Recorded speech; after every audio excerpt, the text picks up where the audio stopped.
उत्तर प्रदेश के कानपुर में एक ऐसा मामला सामने आया जिसने सबको दृश्यम फिल्म की याद दिला दी। यह कहानी है एक ऐसी हत्या की जिसमें आरोपी ने सबूत छुपाने के लिए ऐसा ठिकाना चुना जिसके बारे में कोई सोच भी नहीं सकता था। पुलिस महीनों तक महिला की तलाश में लगी रही, लेकिन जो राज खुला वो चौंकाने वाला था। कानपुर के सिविल लाइंस इलाके में रहने वाले एक जाने माने कारोबारी राहुल गुप्ता की पत्नी एकता गुप्ता रोज सुबह जिम जाने के लिए निकलती थीं। 24 जून की सुबह भी एक सामान्य दिन की तरह शुरू हुआ। एकता ने बच्चों को देखा, पति को अलविदा कहा और अपनी किट लेकर जिम के लिए निकल पड़ी। मगर इस दिन कुछ ऐसा होने वाला था जिसका अंदेशा किसी को नहीं था। 4 महीने तक इसी सस्पेंस के बीच कानपुर पुलिस को एक अज्ञात सूत्र से सुराग मिला। सूत्र ने बताया कि एकता के जिम ट्रेनर विमल सोनी से पूछताछ करनी चाहिए। जिम ट्रेनर विमल को पुलिस ने हिरासत में लिया। पहले तो उसने सवालों के जवाब टाल दिए, लेकिन आखिरकार कड़ी पूछताछ में टूट गया और ऐसा खुलासा किया कि पुलिस अधिकारी भी हैरान रह गए।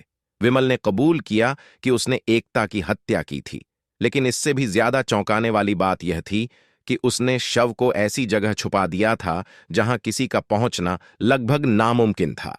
विमल ने बताया कि उसने एकता का शव जिले के सबसे सुरक्षित और हाई प्रोफाइल जगह में छुपा दिया था, डीएम के सरकारी आवास के कंपाउंड में। पुलिस को दिए बयान में जिम ट्रेनर ने बताया कि एकता उसकी जिम में ट्रेनिंग के लिए आती थी। इस दौरान एकता की दोस्ती जिम ट्रेनर से हुई और देखते ही देखते दोनों एक दूसरे के करीब आ गए। जिम ट्रेनर के मुताबिक एकता ना तो उससे शादी के लिए तैयार थी और ना ही वह उसे किसी दूसरी लड़की से शादी करने दे रही थी। इस बात को लेकर जिम ट्रेनर ने उसे रास्ते से हटाने का फैसला किया। हत्या करने से पहले उसने नशीली गोली दी थी जिससे वह बेहोश हो गई थी। फिर रस्सी से उसका गला घोंट दिया और आखिर में बॉडी को ले जाकर डीएम बंगले से सटे ऑफिसर्स क्लब में दफना दिया। अधिकारी ने आगे कहा, विमल सोनी ने बताया कि उसने दृश्यम मूवी देखी थी। इसी से प्रेरित होकर उसने शव को ठिकाने लगाने के लिए डीएम कंपाउंड को चुना, यह मानते हुए कि यहां किसी को शक नहीं होगा। विमल सोनी ने आगे बताया कि मैं कानपुर में अधिकारियों को जिम में ट्रेनिंग देता था। अक्सर मेरा उनके यहां भी आना जाना था, इसलिए मेरे लिए डीएम आवास के ऑफिसर्स क्लब कंपाउंड में जाना बेहद आसान था। इसलिए हत्या करने के बाद एकता जो आगे वाली सीट पर ही बैठी थी, जिसे सीट तोड़कर उसने शव को नीचे छिपा दिया और काफी देर तक शहर में इधर उधर घूमता रहा। करीब 8:15 बजे वह कार लेकर ऑफिसर्स क्लब कंपाउंड पहुंचा और गड्ढे में शव को गाड़ दिया। हत्यारोपित ने बताया कि इस काम में उसे 45 मिनट लगे। हालांकि उसे लगा कि शव कम गहराई में है, तो दोपहर को वह दोबारा आया और शव को और गहराई में गाड़ दिया। जब उसे पता चला कि पुलिस उसे तलाश रही है, तो वह आगरा होते हुए अमृतसर जा पहुंचा और वहीं एक होटल में वेटर का काम करने लगा। पुलिस ने आरोपी के बताए स्थान पर खुदाई की योजना बनाई। डीएम आवास जैसी सुरक्षित जगह पर खुदाई करने का फैसला आसान नहीं था, लेकिन सच्चाई सामने लाना जरूरी था। जब पुलिस ने गड्ढा खोदा तो कुछ देर तक सन्नाटा छा गया और फिर गड्ढे से कंकाल के टुकड़े सामने आए। हर कोई हक्का बक्का था। एकता का लापता होने का राज आखिरकार खुल चुका था। मीडिया से बातचीत करते हुए मृतिका के पति राहुल गुप्ता ने बताया कि मैं पिछले 4 महीने से लगातार पत्नी की तलाश में भटक रहा था।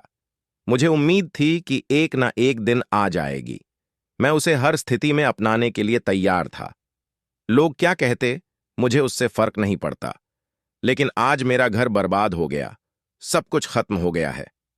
राहुल गुप्ता ने कहा कि इसमें मेरी पत्नी की कोई गलती नहीं थी। ये सब उस जिम ट्रेनर की सोची समझी साजिश थी। यह घटना न केवल एक हत्या का मामला है, बल्कि पुलिस और सुरक्षा व्यवस्था पर भी बड़ा सवाल खड़ा करती है। एक आरोपी ने सरकारी आवास का इस्तेमाल हत्या के सबूत छुपाने के लिए किया और किसी को भनक तक नहीं लगी। क्या हमारी सुरक्षा इतनी कमजोर है कि किसी के लिए किसी भी जगह को ठिकाना बनाना आसान है? इस घटना ने लोगों को एक बार फिर से दृश्यम की याद दिलाई है, जहां आरोपी ने पुलिस की आंखों के सामने सबूत छुपा दिए थे। अब कानपुर के लोग यह सोचने पर मजबूर हैं कि असल जिंदगी में भी क्या दृश्यम जैसे खेल खेले जा सकते हैं। अगर आपको हमारी यह रिपोर्ट पसंद आई हो तो कृपया इसे लाइक करें, शेयर करें और हमारे चैनल को सब्सक्राइब करें। हम आपके लिए इसी तरह की और भी जागरूक करने वाली रोचक खबरें लाते रहेंगे।